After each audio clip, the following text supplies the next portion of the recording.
Hey everybody, this is Josh And Amanda. of Good Karma Birding, and this is another episode of How We Met. And today we're going to talk about the Little Blue Heron. Now, here where we are in East Tennessee, we don't really see Little Blue Heron much. That's because they are more common in marshy areas, and we just don't have that kind of thing here. So, the first time we saw Little Blue Heron, this is kind of a sad story, but it gets better, I promise. So my mom died. That's not the better part. That's the sad part. And we went, she lived in Florida, so we went to Florida for a week to help my sisters prep for the funeral and help my stepdad and everything. And we got some breaks in between all this stuff. So we were in Cedar Key, Florida, which is in kind of north central Florida. Kind of near Gainesville. That's kind of like the big landmark city, I could tell you. It's a really nice coastal town. It's really small, but they got some cute little shops and restaurants, and it's right on the water, right on the Atlantic Ocean.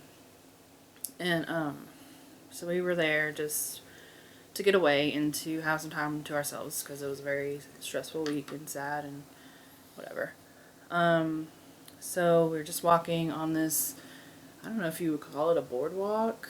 Yeah, I just like a guess. bridge off to the pier. Yeah, and we literally almost walked right by it. It was just standing there. And I think it was Josh that saw it first, and he's like, oh, that's a little blue heron. And it was just standing there, and we took about 7 million pictures of it. And yeah, and that's one of the things when I was looking up things to talk about the little blue heron for this video, is one of the things it said was that it is very inconspicuous and sometimes it just gets overlooked because they are just quiet and they're just solitary. So usually if you do see one, it's just like one, or you don't really see like a flock. Unless there's like immatures, which we'll get Yeah. into a little bit of that later as well. Yeah, unless it's like a family. But to describe the little blue heron, obviously it's a heron because that's in the name. They're small. They're smaller than, you got your great blue heron. They're a lot smaller than the great blue heron. They are like a beautiful bluish purple color, and I think that's part of why they were a bird that I really wanted to see, because I wanted to see that, the mix of the colors and the size, because I don't know, they just stood out to me. But like I said, they're in the marshy areas of the world.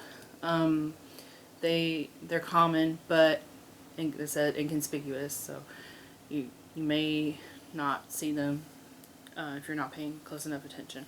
But what they do is they stalk shallow waters to look for small fish and amphibians to eat, and they're very quietly, slowly walking in the waters. And like honestly, we've seen great blue herons do this where they're trying to find something to eat, but they are quietly going, and if we look away for a second, we'll miss it. We'll miss him or her or whatever it may be, diving for that fish and swallowing it. So like if that's a shot that you want to get, as we're both photographers, so that's like a shot that we've always wanted to get. We do have some of a great blue heron, but we had to be really patient. And even there's times when you're watching them, I'm kind of getting off topic here, but there's times when you're like watching them and you think they're going to make the move, but they don't. So I can't even imagine we didn't get any shots like that of a little blue, but I can't even imagine trying to do that, because they're a lot quieter. But something fun about them, maybe not so fun if you're trying to find this bird and identify this bird. For the first year of their lives, they are all white. So that beautiful bluish purple I talked about, no, they are all white. Like I'm talking like snow, like all white. And they are often mistaken for great egrets or snowy egrets. So there is a trick to this, but it's very hard, especially when you see them from 15 million miles away, which you probably will. Accurate distances. The trick is that the little blue herons is to look at their bill And the little blue herons, they have a grayish, like at the, like closer to their face, they have the grayish, and then it fades, like it goes to black. That's how you know you have a little blue heron and not a great egret or the snowy egret. And we'll show, we have some pictures of juveniles. I don't know how good they are, but we do. We can kind of show you that. And not to cut in, but that's one of the ways that we actually saw the little blue heron. One of the first times we saw, after we saw it initially, that's one of the first times we saw it in Tennessee. We actually reported snowy egrets because we were at Rankin Bottoms and there had been a snowy egret reported at Rankin Bottoms, and we went and we had yet to see the immature little blue heron at that time, and we got these pictures and we were so excited that we had a new species because we had never seen the snowy egret, and like she said, they have that snowy white color, and reported it, which was unfortunate. It was not the snowy egret, which we have seen since then, but we did get to see the immature little blue heron, and we'll put some of those pictures up as we talk also. Yes. So since we saw them that first day, we've seen them quite a few different places. We actually, getting ready for this video, we noticed that we've seen them in 4 different states, which is kind of cool. So we've seen them, like I said, Cedar Key, Florida. If you've never been to that part of Florida, I recommend going, because I'm from Florida, so I'm gonna get a little bit off topic again, but I'm from Florida, and it's more like real Florida. They call it real Florida, where you get to see like the naturey part of Florida and not like the Disney World and, you know, the touristy stuff. And that's all I'm gonna say about that. Then we saw it in North Carolina one time. We've seen it at Rankin Bottoms, which is a wildlife management area near us. It kind of has everything. It's got marshes, water. It's just kind of the middle of nowhere. So a lot of things like to hang out and nest there, bird-wise and wildlife-wise. We've seen it in St. Augustine, Florida, which is kind of that same coast, just a little bit north. And then we've seen it in West Tennessee, which when we first started birding, that was a place that I read about to go see it, but we just never had the opportunity until last year. So we happened to see it in West Tennessee. And then also last year we took our children, or his children, my stepchildren, should I say, we took them to Savannah, and we drove down we visited Tybee Island, Hilton Head. So during that trip, we found this place that was kind of like, I think it was technically South Carolina, but it was kind of in the area of Savannah, or was it South Carolina? I'm not exactly sure. I know we saw it in South Carolina. We've not seen it in Georgia. I do know that. Oh, okay. So it was South Sorry Carolina. about the tail here. We got our little kitty here. Kitty. Excuse me. So yeah, it was South Carolina, the last place we saw it, and that was a lot of marshy areas that we have not seen a lot of because we just don't have that kind of environment here. And then, like I said, I grew up in Florida, and where I grew up, I didn't grow up like next to the beach. Unfortunately, I grew up kind of inland. So that was a different environment than usual. We saw a lot of alligators and stuff, and we saw a lot of stuff on that trip. It was amazing. But yeah, that's all I've got about that. Anything you want to say?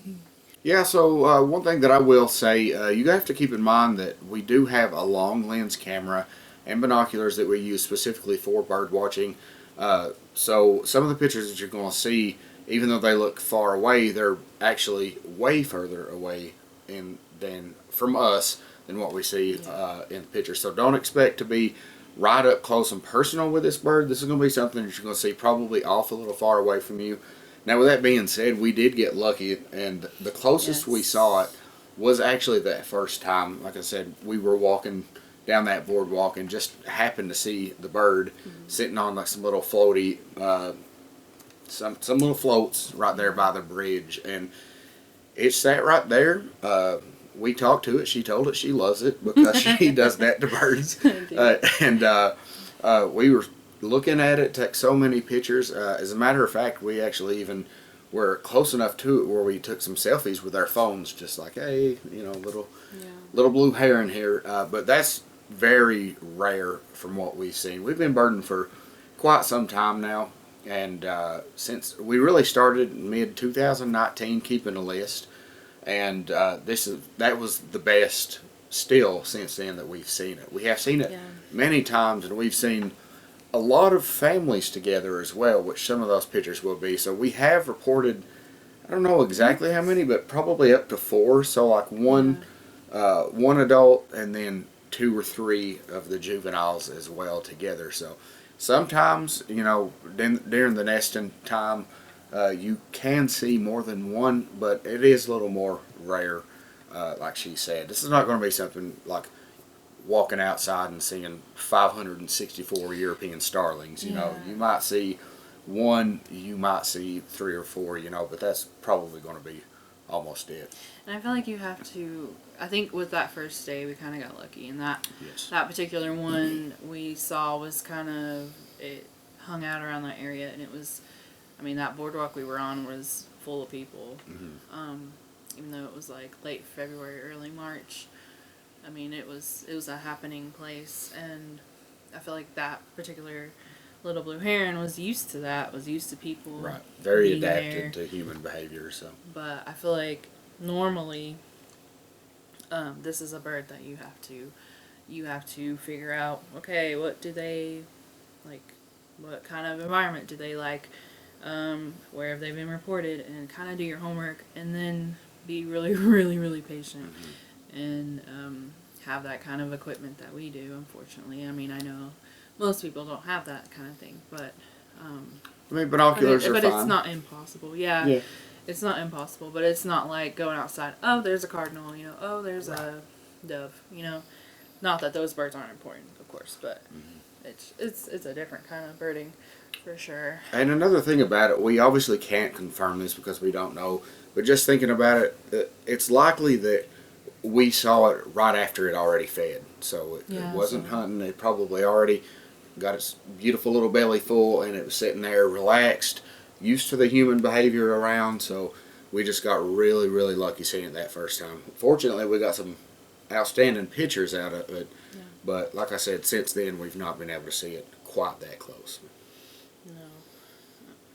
And we also, I'll point out, we had been birding at this point for like years. Yes. At least 2 years. So. And this was one that we had on our wish list. I'm sure if you go back and look at older videos before we saw this bird, we probably did mention the little blue heron. So, as one that we wanted to see, and we got it. So that's cool. Yes. But I guess that's it. Do you have anything else? I don't either. I want to thank you for watching. Sticking around to the end, we really appreciate it. If you liked this type of video, please consider checking out our playlist of how we met.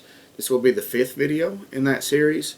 We took some time off for a while for different reasons, and we're going to try and get back to it a little bit, get some more birding content up. If you like these where we just sit and talk, please consider checking out some of the other ones. We've got some really interesting stories on certain birds we met, and just random occasions that we never expected to see certain birds. So we'd like to share this with you, and we'd like for you to stick around. Yes. Thanks for watching. Another thing I do want to mention is that the photos that you see in this video are all ones that we've taken. So if you have social media, please consider following our 5 Lens photography page. We have that on Instagram, Facebook, and I think that's it for now. yeah. I'm not sure. And if you're new here, please consider subscribing, and that's it. Yes, so always remember to keep your eye on the sky, because you never know what will fly by.